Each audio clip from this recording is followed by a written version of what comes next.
இயேசுவின் நாமமே திருநாமம், முழு இருதயத்தால் தொழுவோம் நாமும். இயேசுவின் நாமமே திருநாமம், முழு இருதயத்தால் தொழுவோம்.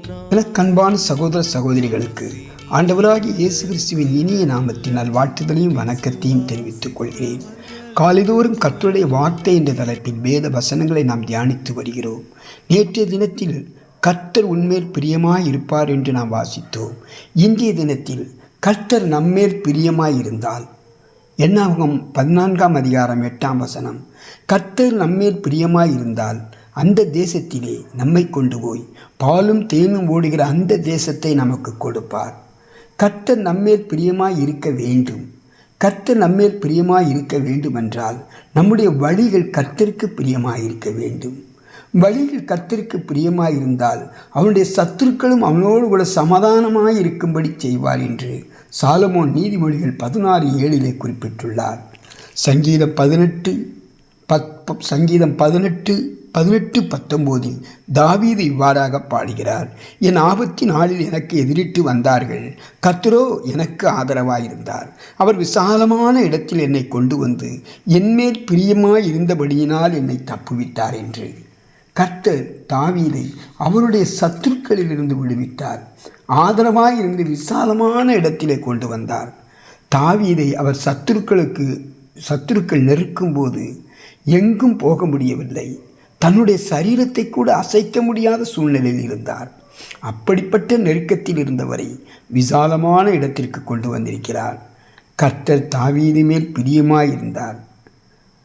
கர்த்தர் தாவீது மேல் பிரியமாய் இருப்பதற்கு அவருடைய பரிசுத்தமோ பயபக்தியோ அவரை விடுவிக்கவில்லை. கர்த்தர் பிரியமாய் இருந்தபடியினால் எல்லா சத்துருக்களுக்கும் நீக்கி விடுவித்து தம்முடைய கிருபையினாலே இந்த நன்மையை செய்தார். கர்த்தர் நம்மையும் எல்லாவித ஆபத்துக்களிலுமே இருந்து விடுவிக்கிறவர் மட்டுமல்ல, அவரே நமக்கு ஆதரவாயும் இருப்பார்.